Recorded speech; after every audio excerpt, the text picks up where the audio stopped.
sa presyong 158,000, naka V-engine ka na, 250cc, tapos panalo pa yung itsura niya. Saan ka pa?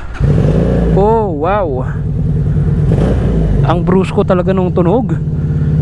Grabe.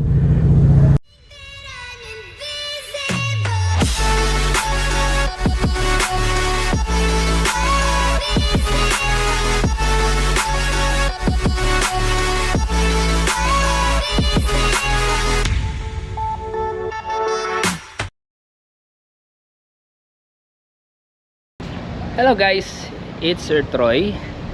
So nandito tayo ulit sa FKM Motorcycle Philippines dito sa Pampanga.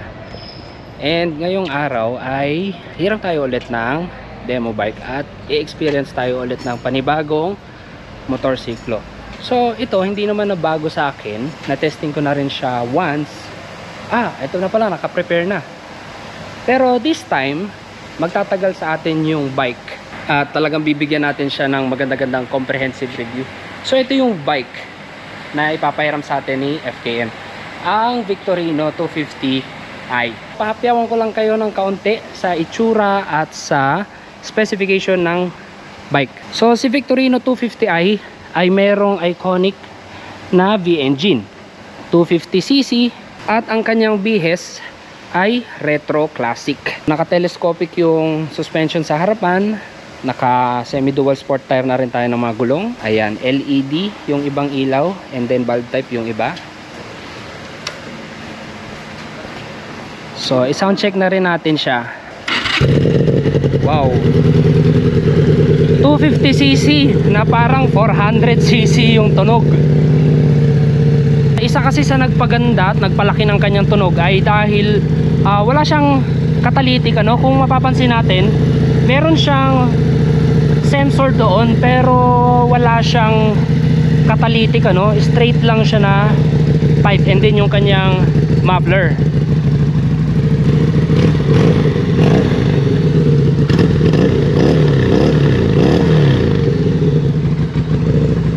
Grabe, no? Sa kanyang braking system, naka 4-pot caliper tayo, wavy disc brakes, naka spoke rims, dual sport tires. Sa likod naman, single pot caliper, naka wavy disc brakes din. At dito sa likod, malaki yung kanyang gulong. Tignan nga natin ang size nito. Naka 130 siya, 90 rim 15. LED yung kanyang brake light, and then bulb type yung kanyang mga turning signals. Dito naman sa harapan, dahil classic siya, naka bulb type pa rin, ano, yung kanyang headlight, halogen bulb type. Sa atin namang fenders, naka steel fenders. Pero dahil classic siya, ito yung isang ikina-unique niya pagdating sa 250cc category. Sa lahat ng mga may hilig sa classic, ito pwede ito pang DGR, pamorma, pang tambike, pang long ride, okay na rin ito. Although naka air cooled siya, pero ito kasing bike na to low compression to, kaya hindi siya kailangan ng radiator. Okay na siya sa air cooled, hindi naman siya umiinit ng sobra. Pero dahil sa naked siya, at dito sa bandang kanan, yung exhaust niya medyo lamang ng kaunti. Sa kanang binti natin yung mararamdaman na init. So yan ang magiging bike natin for a week or two. Ayan, so hintayin lang natin yung mga papers niya, and then iuwi na natin siya. At sa mga interested naman, gustong sumubok or mag test ride ng kanilang mga motorcycle, ito po yung mga available nating demo units dito. Meron tayong Slick 400, ayan, white, red. Meron tayong Venture 150 Plus na naka-spoke rims na. Ang lupit ng spoke rims na to, no? Ito yung tatlong kulay din natin. Walang black dito, pero may black po na version itong mga Venture natin. So merong standard at merong ultimate. Ito naman yung mga standard natin.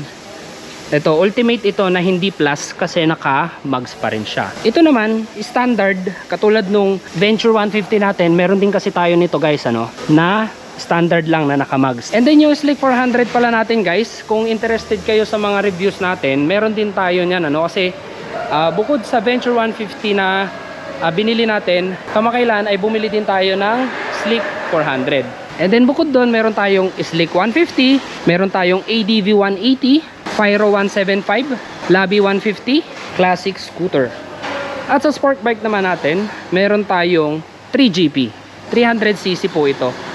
At itong mga Falcon 400X natin, ito naiuwi na rin natin ito once. Nagtagal din sa atin ito ng 3 weeks. Talagang nasulit natin ito. At itong bike na to guys, panalong panalo ito, no? Pagdating sa consumption, sa power, pagdating sa pormahan, technology and features, panalo na rin talaga. Double disc brake pa yung harapan, no? And meron din tayo ditong mga LTS at saka itong RevX 125, mga pang daily natin, ano. So yan ang mga available na demo unit dito. Kung interested kayong mag test ride, message lang kayo sa FKM Motorcycle Philippines sa kanilang Facebook page. Ilalagay ko yung link dyan sa description sa ibaba. Okay, so ready na tayong umuwi. Grabe yun, pogi. Ang laki din ng tangke niya. Sa specification na ito guys, meron na tayong naging review nito. Ilalagay ko na lang dyan sa taas yung card. Pwede nyo i-click dyan sa top right. Sa price update naman ito, wala pa rin naman tong pinagbago. 158,000 pa rin naman ito. Imaginein mo, sa presyong 158,000, naka V-engine ka na, 250cc, tapos panalo pa yung itsura niya. Saan ka pa? Oh, wow! Ang brusko talaga nung tunog. Grabe.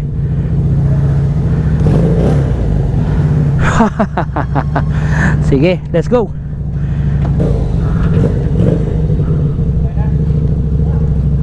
Grabe sa tunugan. Thank you po. Ang brusko.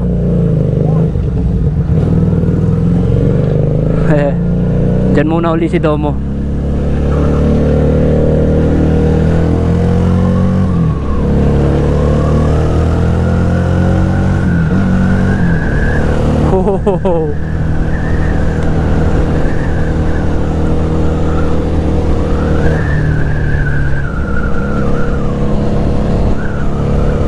Ang brusko ng tunog nito. Para sa 250cc na V-engine, panalong panalo na ito. Ito pa isang panalong bike, oh. Ay, Sir Johnny. Sir Johnny.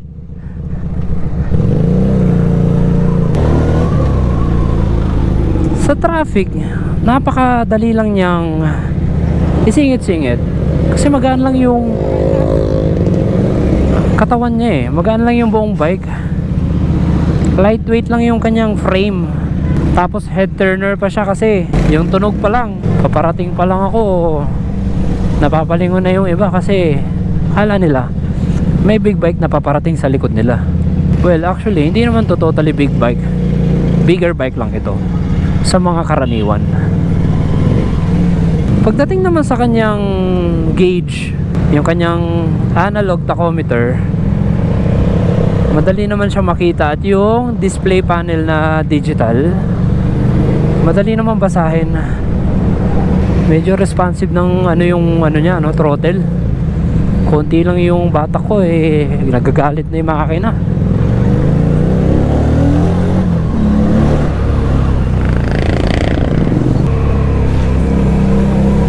Napalayo siya kasi kala niya big bike yung nasa tabi niyo. Di niya alam 250cc lang yun. Malaking factor sa safety yung kanyang engine or yung exhaust sound. Pasado naman siya sa regulations ng LTO sa decibel na requirements. Pero yung exhaust sound niya kasi sa malayo pa lang naririnig na. Kaya yung iba na gustong tumawid sa kalsada na hindi pa napapansin yung motor, ayan, malayo pa lang naririnig na nila yung exhaust. Yung malaking factor din yun para sa safety ng rider at ng mga nakapaligid sa kalsada. Sa braking system naman niya, malakas yung kanyang mga disc brake. Pero sana balang araw malagyan nila ito ng upgrade, ma-upgrade nila yung mga braking system sa ABS version. Pero okay naman yung braking system niya. Kahit malakas yung disc brake niya, maliit lang yung chance na mapag-skid mo yung mga gulong nito kasi ang lalaki. Itong isang inam dito kay Victorino, off-road oriented siya dahil sa kanyang gulong. Sa kanyang suspension sa likod okay, pero dito sa harapan parang medyo marami ng konti yung timpla nung kanyang fork oil. Medyo matigas para sa akin, or siguro sa gulong, baka matigas masyado yung gulong ko. Kasi pag ginaganyan ko naman siya, nagpe-play yung suspension. Malamang sa gulong nga siguro, baka masyadong matigas. Yan o, nagbabounce siya. Ang ganda ng laro. Oh, sa kanya namang fuel tank cap, separate siya na wala siyang hinge or wala siyang bisagra. Laki talaga ng tunog niya. Isa naman sa akin na gusto ko dito, kahit segunda niya, ang lakas ng hihila eh. Hindi siya yung parang mabibitin or yung macho-choke. Kahit mag-start ka sa second gear eh, pwede. Ayan oh. Oh, hihila oh. Ito naman kasing motor na to, wala kang hahanapin na sobrang bilis sa kanya, like na tumatakbo siya ng more than 130. Pero pagdating sa panikan or yung kanyang torque, panalo ka pagdating sa, wow, sinira yung malinis oh, yung makinis oh. Very good.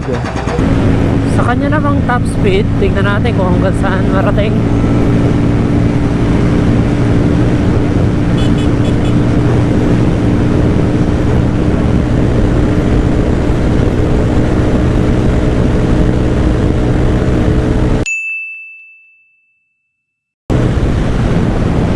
Ayan, 118. I think 120 kaya nito. Fair enough para sa build ng motor. Yun, nakarating din tayo ng Nueva Ecija.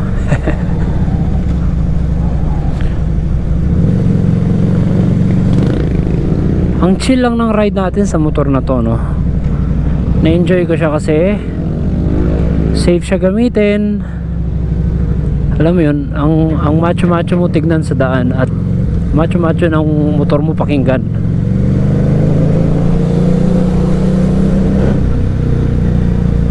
So next video natin, gawa natin siya ng fuel consumption vlog. Tignan natin kung para sa 250cc fuel injected na V-engine, titignan natin kung ilan ang magiging fuel consumption niya. So bigyan na natin ng verdict ito. Unahin natin sa kanyang presyo. Okay yung 158,000 para sa 250cc V-engine. Meron kang bruskong tunog ng makina, fuel injected. Although 5-speed gear lang siya, pero ito guys, ipapaintindi ko sa inyo, hindi porke malaki yung cc, malaki yung horsepower, eh matulin. Or hindi lahat ng motor na ginawang mataas yung horsepower, ganyan, eh ibig sabihin ginawa sila para sa speed. Itong mga motor na ganito, scrambler, mostly yung mga ganitong motor, ginawa sila para sa torque. 250cc siya, pero more on torque siya. Maganda ito sa panikan ng bundok, medyo off-road oriented din siya. At yung pagiging 5-speed gear niya, yun yung isa sa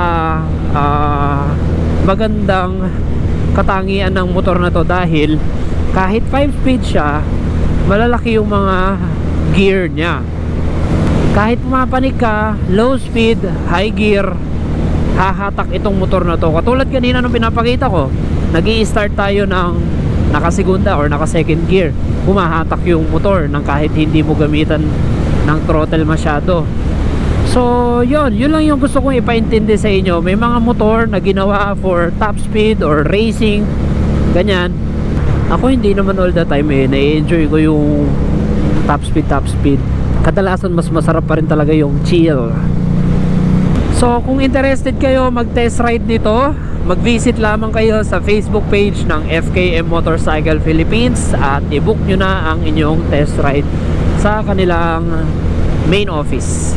So yan lang ating short vlog para dito sa FKM Victorino 250i. Maraming salamat sa panonood. Kung nagustuhan nyo yung vlog na to, kita-kita sa next vlog natin, ano?